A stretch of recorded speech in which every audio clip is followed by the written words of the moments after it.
Welcome into three-man front. Pat Landrum, Molly Conrad with you until 2 o'clock. Auburn Tigers making Selection Sunday a little bit more interesting. Big win last night over the LSU Bengal Tigers at home. They continued their thought process of potentially making the NCAA tournament. We'll spend a good bit of time today talking about that game, what that means for the Auburn future in postseason basketball. Alabama loses one on the road to Georgia.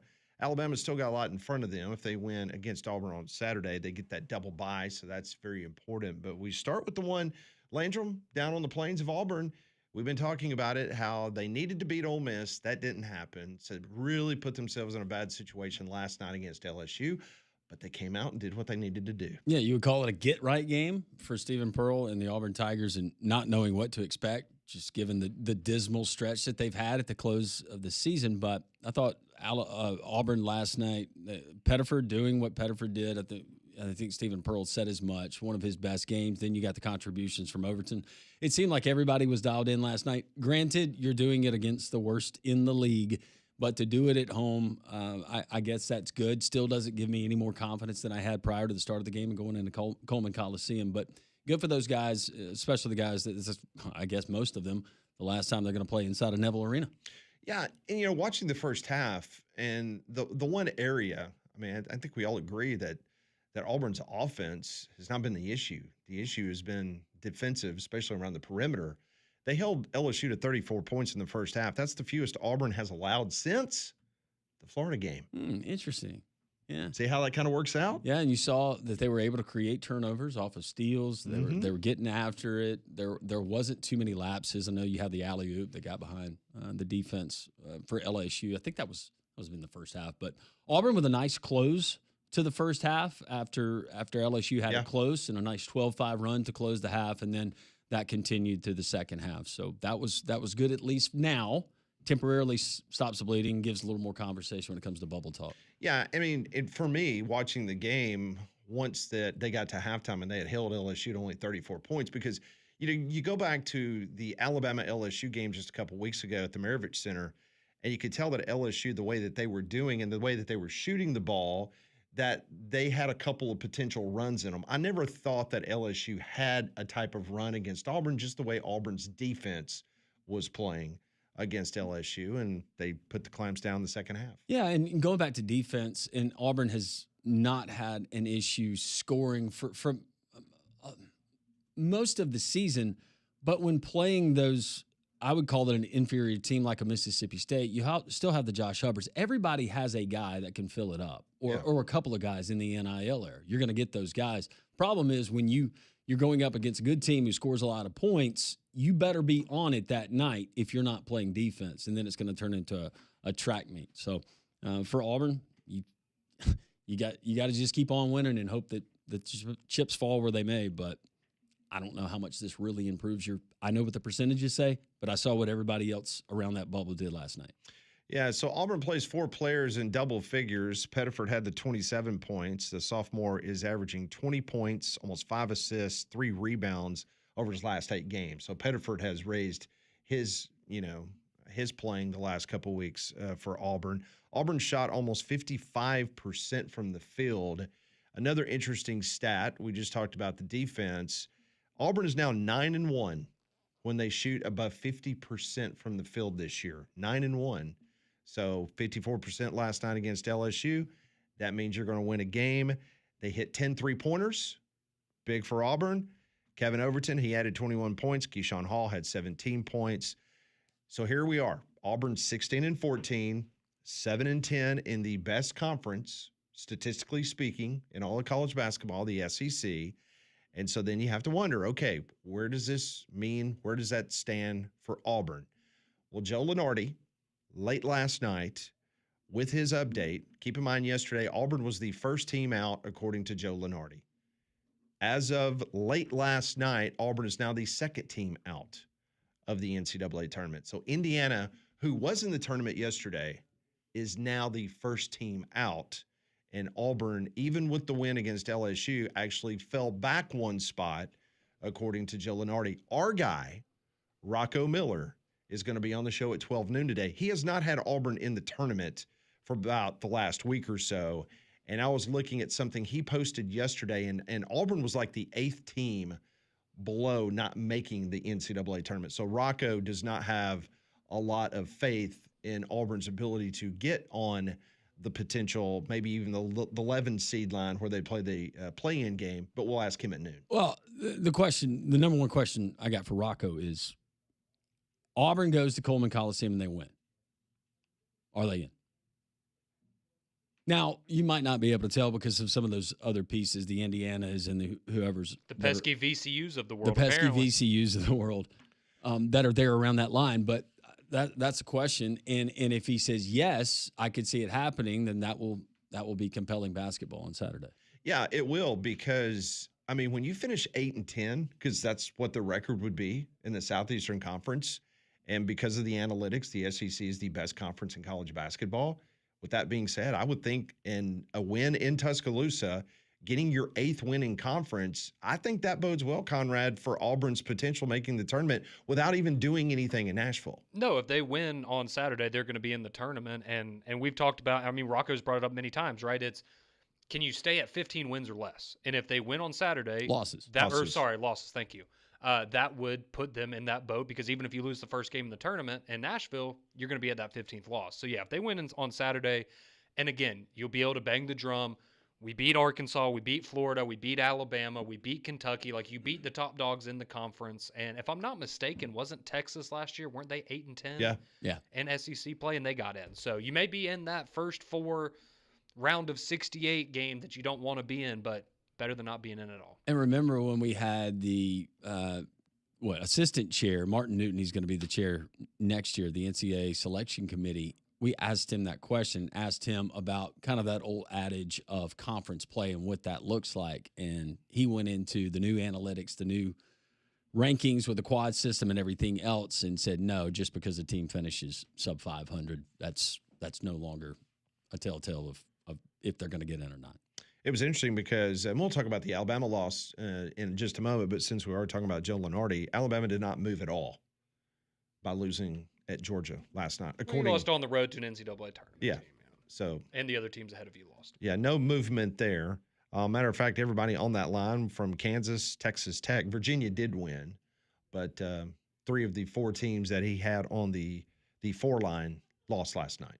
So, and I know we'll get into it, but I think the biggest loser there in Athens was game operations. Yeah, Daktronics, Oh. scoreboard people. Mm-hmm. All right, let's hear from Stephen Pearl last night. Auburn gets the win against LSU. I just want to start again by thanking our fans. I had our guys after the game get to the exits and just, try and personally thank everybody. They've been unbelievable all season and, have supported this team. I wouldn't say more than they deserve, but they've been there throughout the highs and the lows and have just stayed so consistent and have stayed, just it's what they do though. That's what Auburn's all about. That's why Auburn's special.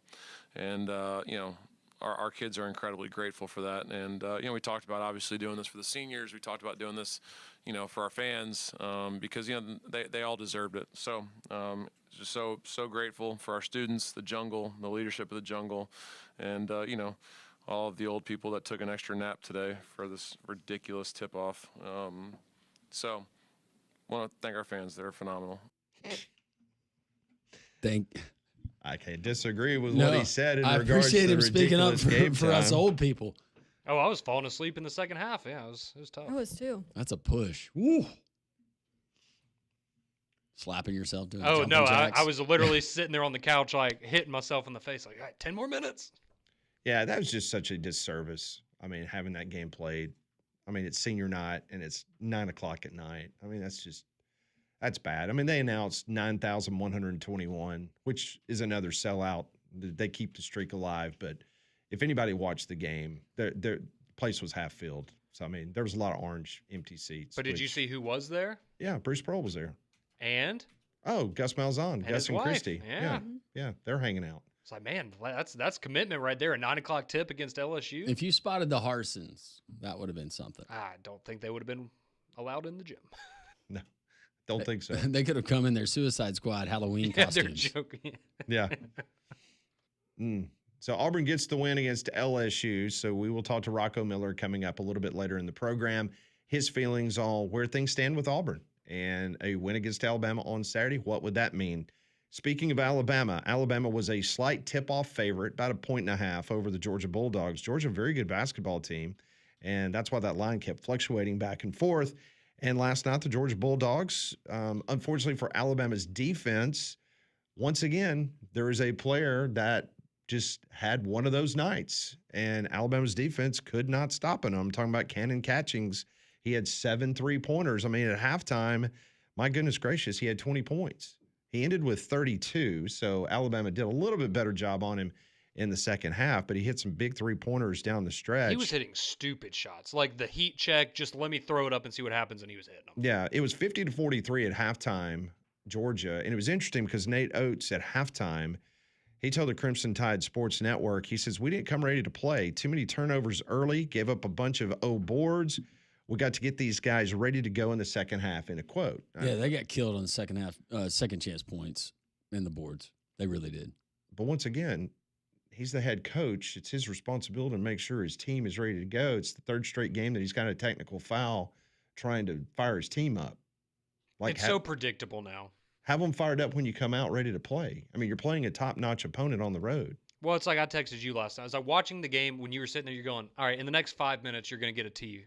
Nate Oates is going to get teed up. Because that's what he does. They play an inferior opponent on paper. They get down 8 to 10 points, and he goes and cusses out a ref or something, fires guys. I like the explanation why Alabama only had 4 on the floor. Coming out of a timeout, nonetheless. Maybe Chris Stewart can enlighten us coming up next hour. The voice of the Alabama Crimson Tide. That was bad. LeBaron Philon, 26 points. Bama shot only 39% from the field. It really wasn't their three-point shooting. That was not the problem last night. It was the fact that Georgia shot so many more balls than Alabama did, and they hit their 2-point shots. Yeah. But Alabama was out-rebounded 40-30, as you were talking about. They were dominated in second chance points. I mean, they were outscored 25-9 in second half, second chance points, I should say.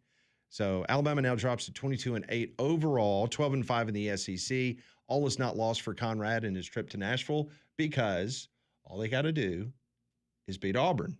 They beat Auburn, they get the double bye. Yeah, I think the way it works out, I mean, now they could fall below the 2 seed line, but I don't think they can fall before the 4 seed. So they should be good, but yes, you want to be the number 2 seed. Yeah, if you're the number 2 seed, you got to beat Auburn. You just need to either beat Auburn or Arkansas to lose one of their next 2 games, and you're good. Meanwhile, hats off to Georgia because this is a great stat. Georgia now 21-9 on the season. They were going to the NCAA tournament, but that pretty much solidifies. Yeah, it locked it down. Were they on the 8 line? Yeah, something like that. Sounds right. Yeah. But they're going to back-to-back big dances for the first time since 2001. Remember that crappy draw they got? Was it last year that they got Gonzaga? I think so. An off Gonzaga team, but got them in the first round. Would you like to guess who the head coach was for the Georgia Bulldogs back in 2001, 2002 when they went back-to-back to the NCAA tournament? That's the last time it happened. Jim Herrick. You got it. Mm-hmm. A lot of people forget that Jim Herrick was the head coach. Yep. Yeah. Yeah. He had a little bit of a checkered history. Just a little bit there at UCLA. But yeah, Jim Herrick. But don't they all? And now they do. He's no Mick. Yeah. They got a big win last night. Yeah. Beat Nebraska by 20. I might get them in the tournament. No, Nebraska's solidly in. But UCLA, that's interesting though, because that puts them at 20 wins. They might find themselves in there. Yeah. Yeah. Why not? Yeah. We need more Mick. All right, let's hear from Nate Oates. Last night as the Tide, they lose on the road 98-88. We're good for giving up career highs to guys. We did it again tonight with Catchings. He's super comfortable, got a bunch of open shots off. And he ends up with 32, and he's like, once you get him going, it's hard to shut the water off. And ton of credit to Georgia having those guys ready to go. They're fighting for a lot here, but so are we. We're fighting for seeding in the SEC tournament, seeding in the NCAA tournament. Like, we've got some young guys that have no idea what it takes to win at this level, particularly on the road. So this was our last chance to get a quality road win. We failed it. We've got to get some maturity about us. Our guys got to understand that nothing's easy in this league. There's not a road game anybody's going to hand it to you. And I didn't do a good enough job getting these guys mentally ready to play tonight. I would say that after 30 games, the hay's in the barn. It is what it is. I don't know if you're going to get young guys to do anything different than they did the first 30 games of the season. No, and it's so tough now because you're constantly flipping your roster, and those young guys, they've got a year of experience under you, and maybe they get better under the next roster that they jump to. Seems like it would be really tough. But yeah, 30 games in, Pat, I would say that you got a pretty good idea. Yeah, pretty much so. So Alabama stays on the 4 line, according to the bracketologist. Rocco Miller, again, will be on the show at 12 noon. He'll give us his thoughts on both Alabama and Auburn. Well, with flu season hanging around and pollen season coming, make your home healthier with Trane's Clean Effects Home Air Cleaner. It removes up to 99.9% of airborne particles that cause allergy and virus. It's 100 times more effective than standard air filters and 8 times more effective than HEPA room filters. So go and find a dealer near you at Trane.com. Brian Edwards from Vegas Insider. He'll join us at 10:45. Chris Stewart, the voice of the Alabama Crimson Tide, at 11. Rocco Miller, the bracketeer, the bracketologist here on Three Man Front. He will join the show at noon. We'll open up the phone lines, 1-800-239-WJOX, the GMC text line. You can call us, text us, 205-834-9450.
It is 10:20 on this Wednesday. Hope everyone's having a good hump day.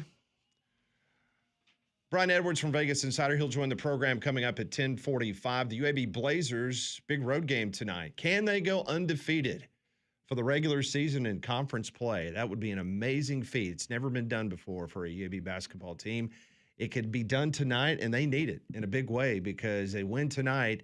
They will break the tie with Charlotte, which would then give UAB that double bye needed for the conference tournament that they will be hosting here in Birmingham at Legacy Arena. Game time is 6 o'clock. Pre-game shows at 5:30 over on Jocks 2 100.5. I'll be along that broadcast with David Crane. Big game for AK and the Blazers tonight. They can continue.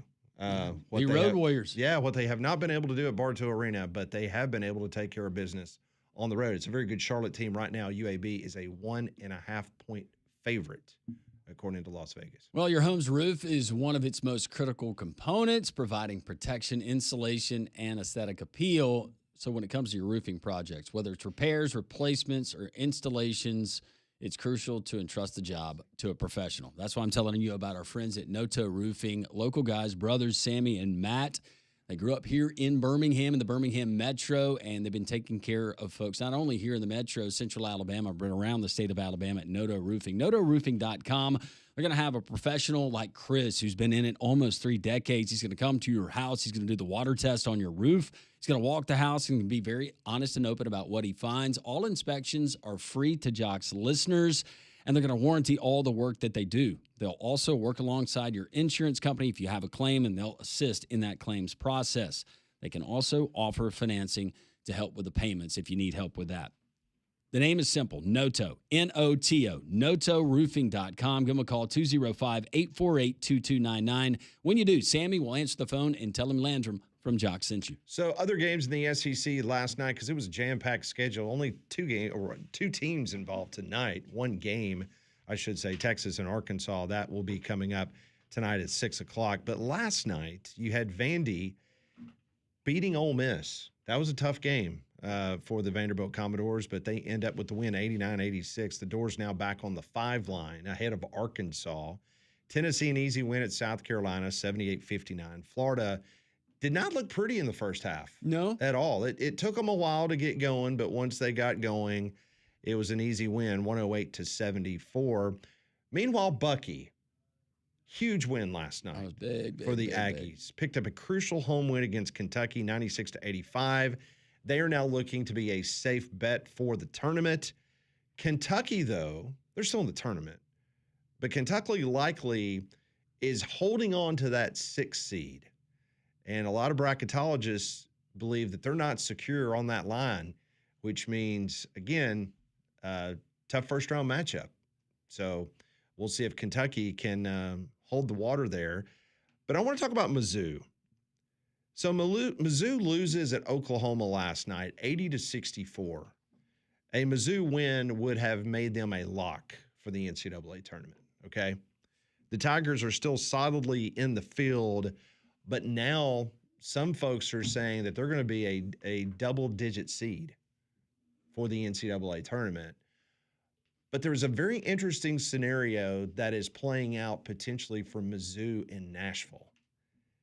And Conrad Van Order has a very convoluted situation that has developed for the Tigers of Mizzou. Tell us, Conrad. I will try to put this into layman's terms the best that I can. Okay, so there's 2 real scenarios here. There's the best case scenario and the worst case scenario. We'll go through the worst case scenario first because it's more convoluted. So right now, if these things happen between now and Saturday, before you start, they are currently, if the tournament started today, I believe they are an 8 seed in the SEC. In the SEC tournament, yes, correct. They would be an 8 seed. Okay, go ahead. So worst case scenario, starting tonight, would be Texas upsets Arkansas. Okay. Then if Arkansas beats Missouri on Saturday, Kentucky beats Florida, not likely, but if it happened, Texas A&M beats LSU, Georgia beats Mississippi State, Vanderbilt beats Tennessee, and then Texas beats Oklahoma on Saturday. If all of those things happen, Missouri would be a 10 seed in Nashville. All right, so take all of that, they would be a 10 seed. If this one thing happens If they beat Arkansas, Missouri beats Arkansas on Saturday, they would be a 3 seed in Nashville. So if they win, they're a 3. But if all those other things that you mentioned, which I believe that's a list of like 6 other games, right? Yeah, 6 or 7. They would be a 10 seed. But one win could move them potentially or be the difference in a 7 seed difference in Nashville. It's a classic 7-spot game. Means 7 spots. Yes, literally. I just thought that was a wild scenario. I'm glad they got that figured out. Yeah, I'm glad someone. Because tiebreakers have been problematic in the past. Yes, when it comes to deciding them. But where is that game being played? Missouri? On Arkansas? Saturday? Let's see. That's a good question. Saturday, that will be at home for Mizzou. Makes it a lot more intriguing. Mm-hmm. Very much so. So if the SEC tournament started today, the Auburn Tigers would be an 11 seed, and they would play Mississippi State on day 1. And that would be an 8:30 p.m. tip-off. Payback.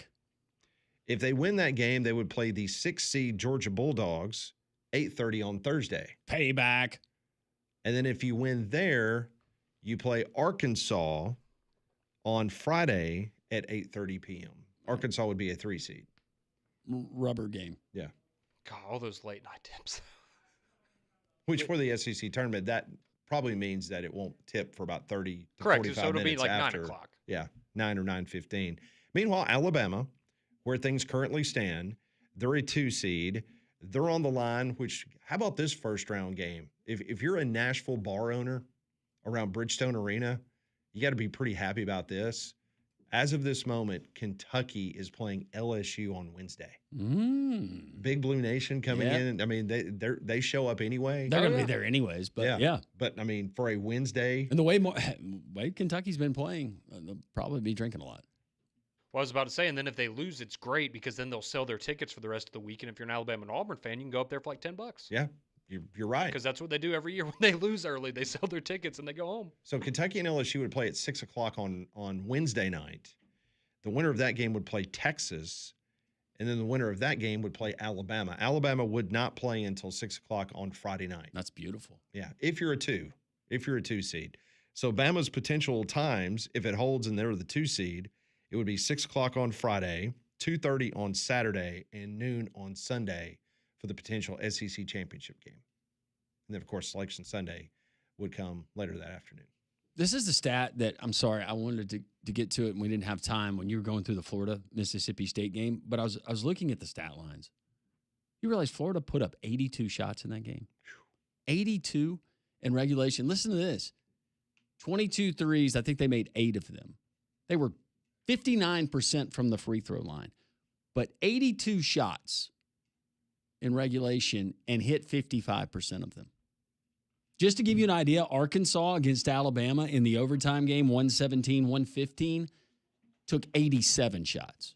That's called you didn't turn the ball over. You didn't get blocked shot. I mean, you were putting up a shot every time down the court. That's incredible. Pretty impressive. That's really that Florida impressive. team. Ooh, right now they are a buzzsaw. Well, and that's the thing. You look, I mean, you brought it up. Like, they don't shoot great from 3, and they didn't shoot great from the free throw line. Like, if they do those things, who's going to beat them? So I'm sitting here looking at the updated net rankings that were just updated here not too long ago this morning. And Alabama only fell 1 spot from 16 in the net to 17 because of the loss at Georgia. Meanwhile, Auburn, they were 38 yesterday. They win, and they fall 1. So they're 39th. That's what happens when you play bad teams, Miami of Ohio. I'm kidding. Hey, they won last night. They're 30-0. Hey! 30-0. They won 74-72 over Toledo. I would love to see that as a play-in game. Auburn, Miami. Yeah. Oh, yeah. Yeah, now that somebody put the thought in our minds, that'd be great. They're the only undefeated team in Division I basketball. They're 17-0 in the MAC. But their last few games in the MAC have been very interesting. Very interesting. They were outscored, I think, 4 or 5 points in the second half. And Toledo really made this a game last night against Miami of Ohio. But they starting to feel the pressure, undefeated. you think? Are they going to crumble in that tournament? I hope it doesn't happen because I do want to see Miami of Ohio rewarded for a great season. Yeah, and it'd be cool to see them, maybe go and win a game or 2 in the tournament. I guess my thing for a lot of these cases, like, I probably want to lose one in the regular season at some point. Yeah, they can't afford to now. No, they No. can't. It's too There's- late for that Yeah, now. It's all in or nothing Yeah. at this point. But I follow that line of thought. Yeah, too. I don't. I'd rather see my team. Let's do it about 3/4 of the way in. Go ahead and get your loss, build around it, and make your run. Absolutely. If you got a dangerous tree leaning over your house or maybe branches blocking your view, as we found out last week with those pop-up storms, you're just a storm away from having some big-time issues on your car, your deck, your roof, your home, or other structures on your property. That's why Golston Tree Service, they're ready to help you today at 205-337-4443. Golston's licensed pros. They handle everything from trimming and pruning to full tree removals.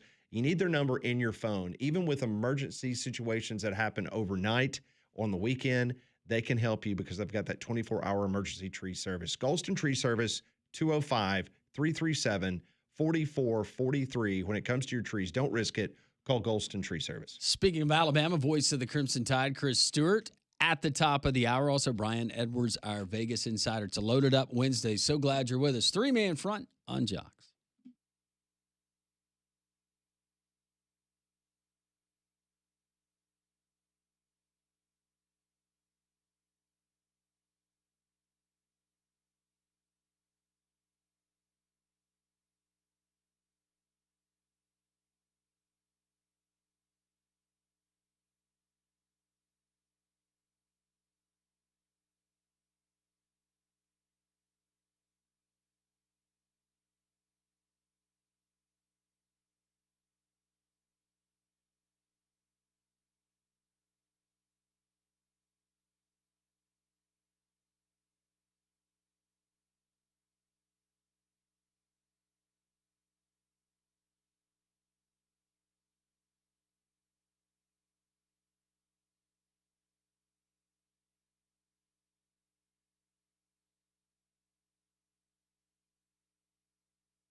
We're 10 minutes away from talking to our good friend Brian Edwards from Vegas Insider. His Florida Gators last night.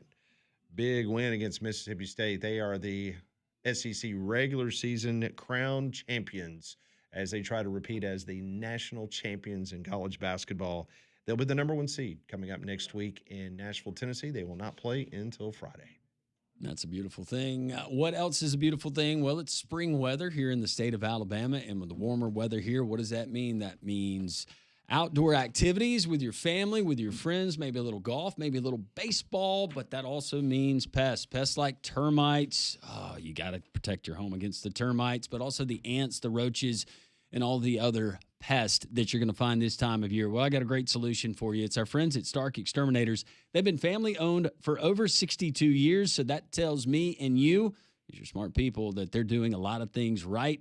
Our friends at Stark, they offer the free pest inspection to your home or business. You can give them a call today, 855-STARK-NOW. That's 855-STARK-NOW. And one of their courteous and professional team members will come out to your home like they did at ours several years ago, inspect it thoroughly inside and out, address any current issues, and make sure you're good to go and no issues arise down the road. Once again, call today for the free home or business pest inspection by simply calling 855-STARK-NOW or go to starkexterminators.com. And when you do so, always tell them Landrum from Jock sent you. Well, we knew when the NCAA allowed the use of advertising on uniforms that it was going to come fast and furious. We've already seen mock-ups of what LSU's uniform is going to look like in football and all their athletic teams. I believe it's an energy company. Is that correct? Down in Louisiana? That's going to be... Yeah, Woodside. Yeah, they're going to be the ones that's going to sponsor LSU. Well, this morning, another Southeastern Conference school, they have released details and pictures. And this is not going to be a surprise to anybody in our listening audience, but Arkansas and Tyson Foods, they have struck a sweeping new partnership with a fascinating twist to the partnership. Now, if you can envision the Arkansas red home jersey and above the writing of Arkansas across the front of their chest, you will have the SEC logo, which is customary on all the uniforms. And then right above that, you will have the Tyson Foods logo, and it will be kind of surrounded by a gold or yellow portion of the Tyson Foods logo. Now, the deal with Tyson, it will place the logo on all 19 Arkansas team jerseys. And 90% of the money, and I don't have the details of how much money Tyson Foods is paying, but 90% of whatever they're paying is going to go directly to Arkansas athletes' NIL deals. That's wonderful. It will not surprise you as a uniform geek. I hate the placement. It's too congested. The yellow sticks out. I realize they're paying millions of dollars, but if I'm an Arkansas fan, I got a problem. We got to change font on Arkansas right there across the front. Something. It's way too jumbled, Pat. Sent me this picture this morning, and I told you I hate it. That is awful. You're I mean, they're going to keep it. You got to have the money. I'm just thinking, couldn't we have? Well, to me, you need to move the SEC logo elsewhere. And of course, Nike's not going to allow you to move. No. You know, their branding there on the front. But to me, could you go SEC logo, maybe small? To me, it would look better if the Tyson logo was where the SEC. Sorry, logo Hog is. fans, but if you're not going to play good, look good. Yeah. No, the logo just reflects the quality of the chicken. It's fine. I don't have a problem with Tyson. I like Tyson chicken. I had Tyson pork chops last night. Did you? Yeah, in the air fryer. You ever get the spicy Fantastic. chicken patties? No, I haven't tried those. They're good. You want to kick it up, do something different. Yeah. Yeah. Take some of that secret sprinkling stuff we got from. Oh, yeah. That'd be really good. Mm-hmm. Conrad, I got to turn you on to the spicy chicken patty. Oh, yeah. If I could have with that, Yeah. that doesn't make anything It's good. money. So here's my question: What's the over under on when we are going to hear Alabama and Auburn when they're going all in on advertising on their jersey? Because we all assume it's going to happen for Yeah. both schools, but it's just like This is a story drop that we get after SEC Media Days. you think so? I think it's going to happen the week of the spring game I was about to say the week leading into yeah, that sounds about right. Okay. before the A-Day games.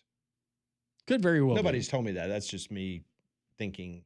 That would I be was a good thinking way they to- know the fan bases are going to be reluctant, but understand they have to have it, so they're going to drop it at a time when they think that it will land the softest. And I think we all probably know what Auburn's is going to be. It's just more of a question of what Alabama's is going to be.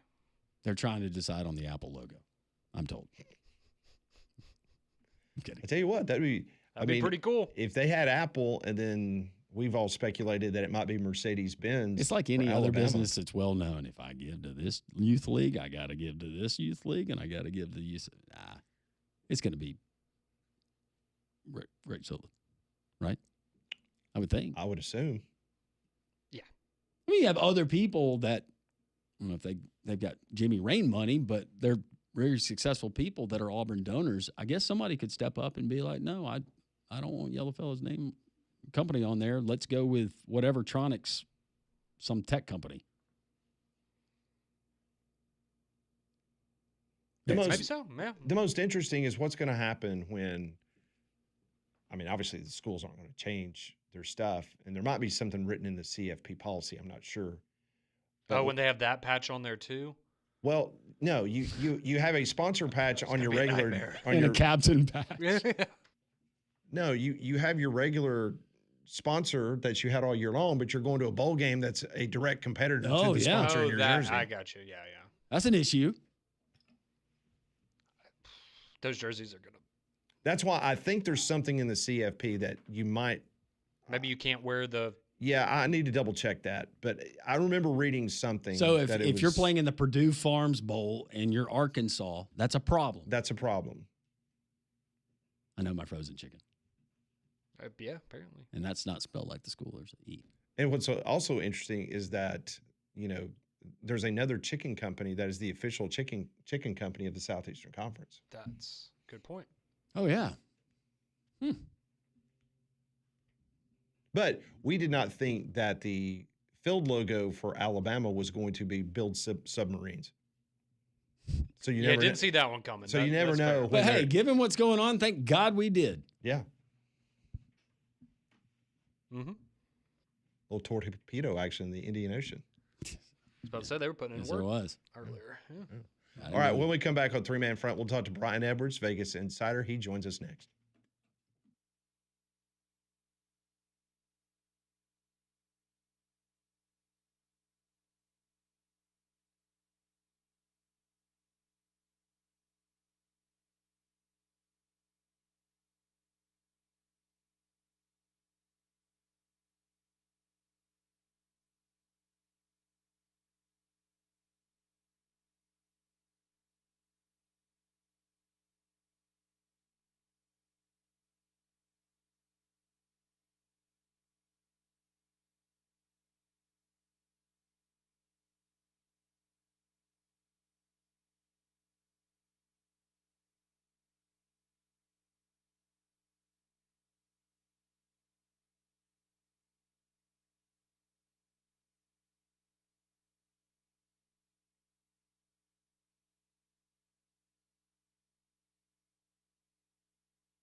You know, our next guest is one of the most humble people that I know. Huh. Why is Conrad laughing? Did I say something funny? I've known Brian Edwards a very long time, and Brian, he takes it with a grain of salt. He does not gloat. No. He does not send pictures of his alma mater slamming against other SEC teams. He does not do that. And I'm sure he's going to be nothing. Very objective. Yes, very humbled by the fact that the Florida Gators won the SEC regular season last night. Brian Edwards, Vegas Insider, MajorWager.com, joins us now. How do you only put up 82 shots against that team? Really? I'm on another natty run, gentlemen. You very well could be, Brian. Yeah, you're not going to get much debate from us. That's a buzzsaw right now. Hey, hey, listen, I took your advice last night. So I'm sitting there watching, and I did not play the game. But then when I saw them go behind like they did, I took the first half line just like you did. And obviously it cashed. So I knew it was just a matter of time before they got it all together. So that first half line looked really, really good. So thank you. Yeah, I was talking with a client before the game, and I was like, I can't do 22 or 23. Let's just go team total over. And then I said, just kind of sarcastically, I said, this is on a text. I was like, maybe Mississippi State will get out to a lead and we can get a better number live. And then when it happened, I couldn't believe it. I was like, oh man. So what did you get yours at? And I'll tell you what I got mine at. I got it at 4.5 in the first half. And I shamefully, I didn't even do it. I could have gotten, I think it was 15 or 15.5 for the game, but I didn't do that. I just did the first half. So right after I saw your tweet, and I was watching the game, I fired in, and it was Florida 6-7. No, you ready for this? Florida 2.5. Oh my gosh! And I hope it was your biggest bet in a minute. Oh, it was a good one. Yeah. Good. Yeah, -2.5. I took -2.5 because I think you posted, was it 4.5, right? When you took it? Yeah, okay. yeah. Yeah. And, you know what? That sounds right, because I think Mississippi State hit a 3 the next possession. They did. Yeah. Mm-hmm. I think they were up 7 and went up to 10, and I guess it went from 4.5 to 2.5. Yeah, it was 2.5, and I was like, oh yeah, this is easy right here. Easy money. Yeah, easy money. All right, let's talk a little basketball in regards to what's going on tonight. There's only one SEC game, and it involves Texas and Arkansas, as the Horns were on the road against the Arkansas Razorbacks. And right now, I believe Texas is about a 7-point underdog in this game. Yep. Do you like that? Do you like the side? What you thinking tonight? I like the side and the total. I like Texas and the over. And if you're feeling frisky, maybe a parlay or a reverse, or I think you folks in Bama like to call a reverse a turn, if I'm not mistaken. But anyhow, Texas 18-11 straight up, 16-12 against the spread. They've won 6 of their last 8, and one of the 2 losses was against Florida, when I thought they played fantastic for 30 to 33 minutes and were pretty much winning. Had the lead most of that 33-ish minutes against Florida last week. So, I mean, they've basically been playing really well for at least 7 out of an 8-game stretch. They're 7-2 against the spread on the road this season, and their last 10 as an underdog, they're 8-2 against the spread with 5 outright wins. Look, I don't have anything bad to say about Arkansas, other than they don't get a whole lot of stops. They're fantastic offensively, and Texas has got plenty of scorers. So I like Texas +7. I think I might even like the over just a touch bit more for money management purposes. So the over is on a 16-8 run for Texas. The over's hitting 4 straight for Arkansas. The combined scores of Arkansas's last 4 games, 188, 183, 180, and 232. Now that's skewed. That's the double OT with Bama, but that one was well over in regulation. I don't remember, but it was still a very high scoring game in regulation. And if you're thinking it's a high total in the 164.5, 165 range, not really. 9 of the last 14 for Arkansas have had a higher number, and one of them had exactly 164.5. Arkansas is second in the nation in scoring, 93 points per game, but they give up 82.5. Their game's average combined scores of 175.5. and I like the over and Texas. So you think the 34-point beatdown that Coach Cal and the Razorbacks had to your Gators in Gainesville, you think that did that reveal more to you about that Florida team, or more maybe about who Arkansas is? They're not very good defensively, but I was going to say it didn't matter. Whoever it was getting pencil out that night. Okay. All right. Another game coming up in the ACC, a team or two teams that many people might not know about. Georgia Tech, with good reason. But Cal, Art Madsen, he's doing a good job. Cal is a 3-point favorite on the road. Yeah, this is just a fade Georgia Tech play. Georgia Tech's lost 10 in a row. Damon Stoudemire is about to get fired. Look, Cal had a pretty decent 3-game winning streak going. Had gotten a nice win over SMU last week, and then they inexplicably lose at home to another lame duck coach, Jeff Capel, and Pitt on Saturday night. But I'm just going to, I think Mark Madsen is a clown. I just go back to the dancing on the stage after the title, Shaq and those guys. I just can't ever get that out of my head. But anyway, I'm just fading Georgia Tech here. Give me Cal -3. All right, a team that very early in the season, and I think you were doing it just because you're a Florida guy and you hate the Seminoles, but you faded the Florida State Seminoles for quite some time. But if you've not paid attention, not you, Brian, but some people in our audience. So if I'm not mistaken, didn't Florida State start out like 0-5 in ACC play, something like that, and now they're sitting there at like 500? They were bad. I mean, they had lost. Let's see, they had lost 10 out of 12. Their only wins were over JU and Mississippi Valley State, and a lot of those games were absolute blowouts. But they're playing fantastic. They may have themselves a coach because he's turned this team completely around. They've won 7 of their last 9. The 2 losses at home to Virginia and Miami, teams that are going to the tournament. And the Virginia game, they were winning the whole time. UVA rallied late. FSU's on a 9-3 against the spread run. And they're 7-3 against the spread on the road. And Pitt only 8-9, both straight up in ATS. At home, lame duck coach with Jeff Capel. I'll take the Noles -2.5 at Pitt tonight. All right, so you like the Noles 2.5 at Pitt, and you just wonder when Pitt will make a change too, because Capel has not quite, set the world on fire there in the Three Rivers City. Do we have any values on any futures, like making the Final Four, winning the title, anything that would be of interest to our listeners?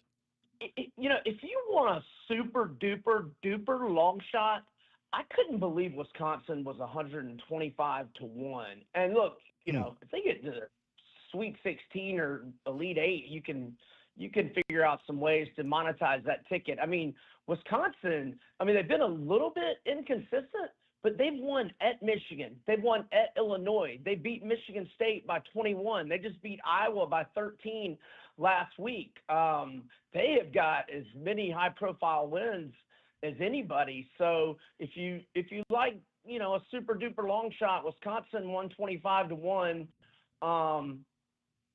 There's my super duper long shot for you. Yeah, it's a long shot. All right, quickly, I know you helped me out a couple days ago because I was just, for and giggles. I got to pay my bill. I asked you what you thought, and this was the beginning of the week, what the point spread would be for Alabama and Auburn at Coleman Coliseum on Saturday. Bama loses last night to Georgia. Auburn beats LSU. I don't know, ballpark what it might be come Friday when we start seeing it kind of percolate out in regards to Bama and Auburn? I even though Alabama lost and Auburn won, I still think 10, and I'm just going to Ken Palm right now, and it looks like they've got it 93-84, so that would be a 177 total. Never against the Bama over. Okay. All right. Sounds good. 177 total. Okay. Brian, always appreciate it. You can always catch him at Southeastern 16 as well. Thanks, Brian. Talk to you next week. Thanks, fellas. Y'all have a good one.